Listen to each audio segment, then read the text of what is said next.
veio. Mas como é que foi a sua conversão, o seu encontro com Cristo? Aí, aos meus 13 anos de idade, que eu já estava mesmo pirado da cabeça, televisão, chofer, fama, revista, jornais, tudo que eu queria eu tinha, que eu ia. Eu frequentava uma boate gay. Transformação radical. Pastor diz que ninguém nasce gay e compartilha poderoso testemunho. Graça e paz, amados irmãos. Que a graça do Senhor esteja com todos vocês neste momento. Quero começar nossa mensagem de hoje com um versículo que nos traz esperança e fé. Assim que se alguém está em Cristo, nova criatura é. As coisas velhas já passaram. Eis que tudo se fez novo. 2 Coríntios 5,17. Antes de iniciarmos o poderoso testemunho de hoje, gostaria de pedir um favor especial a você, nosso querido espectador. Se você está sendo abençoado pelos vídeos que temos compartilhado aqui e deseja acompanhar mais conteúdos inspiradores como este, inscreva-se agora mesmo no nosso canal, ative o sininho para não perder nenhuma notificação e, claro, deixe o seu like. Nos comentários fixados, você encontrará o link para o nosso grupo de oração. Fique à vontade para participar, estou ansioso para ler seu comentário e orar com você. Sua participação é fundamental para que possamos continuar trazendo mensagens edificantes e de qualidade para cada um de vocês. Sem mais delongas, vamos ao testemunho de hoje. Uma transformação radical. O pastor Rony Oliveira vai compartilhar conosco um poderoso testemunho que mostra como ninguém nasce gay e como o poder de Deus pode transformar vidas completamente. O senhor falou algo muito interessante, que isso aqui gera até uma polêmica. O senhor falou que hoje eu sou curado, falando a respeito do rapaz também, Sim. que ele foi curado. Então, o senhor acredita que cura gay existe? Com certeza. É uma doença? Eu não creio que é uma doença. Então, como é que pode ter Eu cura? creio que porque tem cura, porque olha que coisa linda. Jesus podia salvar qualquer pessoa. Por que Jesus mandou os espias na terra e mandou ficar escondido na casa de quem? De uma prostituta, Raabe. Será que não tinha ninguém naquela cidade para mudar de história? Verdade. Tinha outras pessoas. Ela era uma prostituta. Só que do momento ela entrou pro palácio, ela foi bisavó de quem? De um rei. Ela deixou de ser a ex-prostituta? Não, porque eu creio que todo mundo vai falar lá, a ex-prostituta. Mas até então, ela não teve mais práticas. Era uma maldição de geração, porque tem maldições que são quebradas, né? Na minha família tem muitos homossexuais hoje.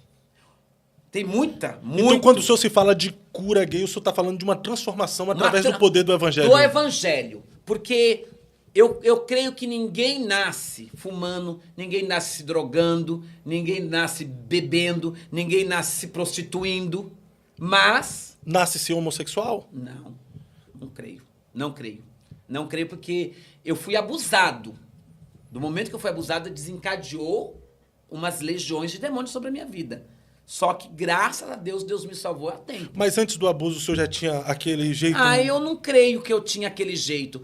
E eu creio também que depende muito da criação dos pais. Se eu tivesse tido um pai mais rígido, em rígido que eu quero dizer assim, mais pai, porque hoje os filhos precisam de pais. Rígido, mas amoroso. Amoroso. De chamar pra jogar perto. bola. A gente entender. Porque quando eu fui abusado sexualmente, eu não sabia nem que era sexo. Nem sabia que estava sendo abusado, na verdade, né? Não, com certeza não. Porque no outro dia eu fiquei sangrando. E aí, como que faz? Como que eu vou falar pra família? Minha avó, mãe, por que você vai toda hora no banheiro? Como que eu ia falar pra ela? Ué, o seu filho me abusou. Então, eu fiz... Aquele dia, no outro dia, eu fiquei muito mal, com muita dor. E eu toda hora tinha que ir no banheiro. Então, quer dizer, uma criança, como que eu ia fazer? Não podia voltar pra casa da minha mãe, porque minha mãe morava em São Paulo, não tinha telefone pra ligar pra lá, não tinha as coisas pra... Como que eu ia comunicar isso com ela? E aí, o pior, que depois que esse meu tio fez isso, ele contou pros primos. E aí, quem queria? Os primos. Então, o abuso desencadeou. Com certeza. Foi como uma abertura do portal das trevas que te levou à homossexualidade. E que todo mundo que der uma abertura, seja pra que for, vai cair no laço de Satanás. Porque ele veio pra matar, roubar e destruir. É a única coisa que ele veio. Mas como é que foi a sua conversão, o seu encontro com Cristo? Aí, aos meus 13 anos de idade, que eu já estava mesmo pirado da cabeça, televisão, chofer, fama, revista, jornais, tudo que eu queria eu tinha, que eu ia. Eu frequentava uma boate gay na Paulista, chamada Túnel do Tempo. Eu frequentava outra boate em Santo André e ficava com os caras, né? Então, eu lembro que eu fui nessa boate do Túnel do Tempo que um professor ficou apaixonado por mim. Isso com 13 anos? Isso, eu já frequentava isso quando era minha mãe. Com 13, 14, 15 anos, eu já frequentava. Eu ia pras boates. Escondido. Não falava e ia. Pra Santo André, eu ia, tinha uma boate lá também, que era só de gay, de lésbica. Eu frequentava lá e ficava. Só que aí o que aconteceu? Aí minha mãe, o negócio era hospício. O negócio, eu já tava desandado.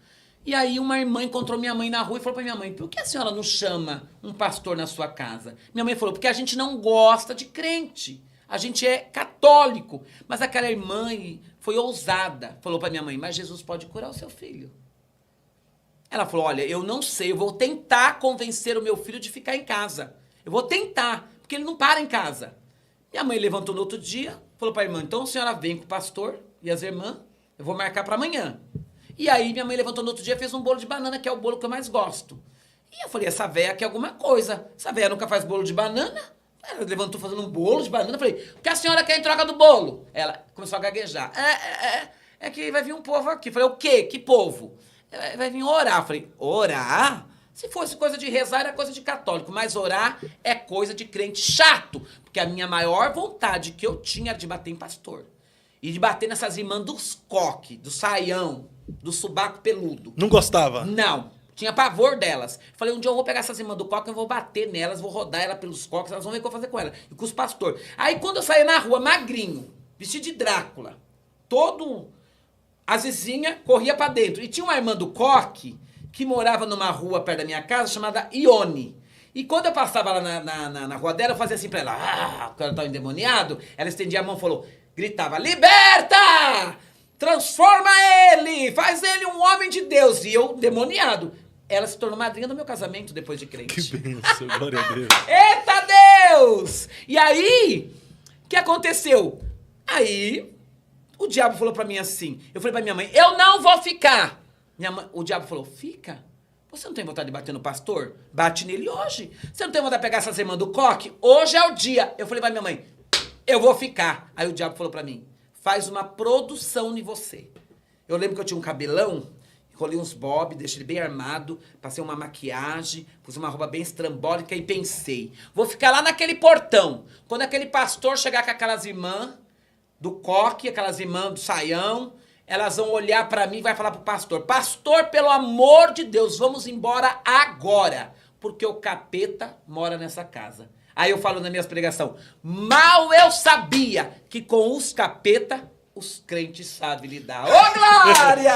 Até o capeta corroborou pra tu conhecer Jesus. As portas do inferno não prevalecerão contra a igreja de Cristo na terra. Não impressionei nada com o visual. Pastor me abraçou, as irmãs me beijou, entraram tudo na minha sala e minha mãe tinha um vaso. O diabo falou assim pra mim, pega esse vaso e jogue na cabeça do pastor. Peguei o vaso e joguei. Quando o vaso bate na parede, a legião de pombagiras entrou no meu corpo e disse, queremos perfumes e joias. Entra a tua legião de demônio. Queremos colchão, cobertor, travesseiro e roupas. Entra a tua legião de demônio. Eu dava soco em vidros e não me cortava. Entra a tua legião de demônio. Eu desenterrei uma obra de macumbaria no fundo do quintal da minha mãe, que foi feita pro meu pai, com uma pomba.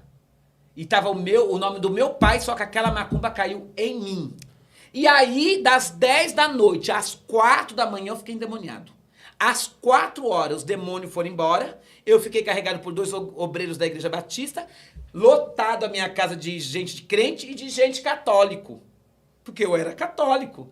E ali, às 4h05, o chefe do inferno entrou no meu corpo e disse assim, queremos a roupa do corpo também, porque até a roupa do corpo é nossa. Tudo que ele tem é nosso. Ele destrói, ele acaba, e agora a gente vai ver se ele quer este aí de cima. Aí eu digo nas pregações, foi a noite mais triste da minha vida, mas ao amanhecer foi o dia mais feliz, porque Jesus entrou e está comigo até hoje. Glória a Deus. E eu digo, o choro pode durar uma noite. E sabe por que eu falo que pode durar? Não, porque tá dizendo, pode durar 1 minuto, 10 minutos, 2 horas, 4 horas, até uma noite. mas ao amanhecer a alegria vem. E até hoje eu tô com Jesus. Foi a partir desse dia. A partir desse dia, e eu só fui pra igreja. Agora, para pra você pensar. Uma pessoa que estava nesse mundo todinho, ficou embrulhado num lençol, levaram tudo numa perua pra pôr fogo num campo de futebol. Porque o diabo levou tudo, eu fiquei embrulhado no lençol. E eu com medo de tudo aquilo. E eu lembro que os demônios, que meu pai tinha um banheiro, que na descida do quintal, que era muito grande, que ele trancava, ele dizia pra mim, se você entrar aqui dentro, você vai apanhar. Porque eu guardo minhas ferramentas aí. Quando os demônios passou comigo pela porta do banheiro, o demônio falou, tem coisa minha aí dentro. Tem coisa minha aí. Minha mãe falou, não tem nada. Aí são as ferramentas do meu marido. Aí o demônio, é meu, é meu. Aí o pastor falou, vai ter que estourar a porta. Seu marido não tá aqui. E eles estouraram a porta. Tinha pernas, braços e cabeças de manequim. Quando o demônio me pegava pra catar papelão, eu pegava pernas e eu não sabia. E o demônio escondia dentro daquele banheiro. Por quê? Os demônios querem corpos para entrar. Mas aquelas pernas, aquelas cabeças, aqueles braços, estavam tudo guardado ali. E minha mãe falou, eu não sabia que tinha isso daí. E aí, o chefe o demônio, que o último demônio que entrou no meu corpo, não queria sair. Aí o pastor falou, agora a senhora vai ter que escolher. Ou seu filho curado, e essa imagem dentro desse altar vai ter que sair, ou ele disse que fica escondido. Porque minha mãe falava assim pra mim, se eu ver marcas de dedo no vidro deste altar, tu apanha. Então eu tinha medo de pôr a mão naquele altar, mas toda vez que eu passava naquele altar, que eu olhava para aquela imagem, ela mostrava a língua para mim e fazia careta. E eu dizia para minha mãe, tua santa mostrou a língua para mim. Ela dizia, como pode, a mãe de Jesus, tão pura e santa? Você tá piorando da mente, tô vendo que vou ter que te internar. E aí naquela noite aquela imagem teve que sair da minha casa. Quando a imagem foi para fora da minha casa, aqueles manequins, tudo que eles pediram, eu fiquei liberto. Eu sou o profeta pastor Marconi Silva e quero convidá-lo a dar uma olhada nos comentários fixados, onde deixei um link para o nosso grupo de oração.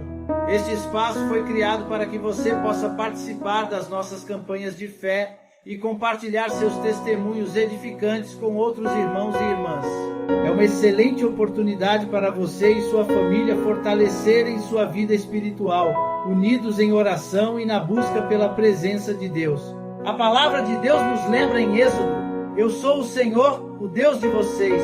Isso nos ensina que ao nos reunirmos em nome do Senhor, sua presença está conosco.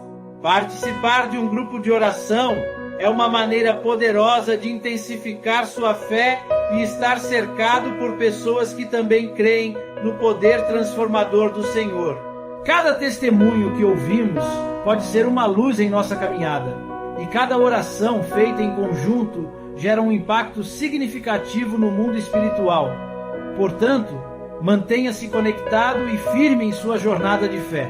Continue buscando a presença de Deus e fortalecendo-se através da oração. Até o próximo vídeo!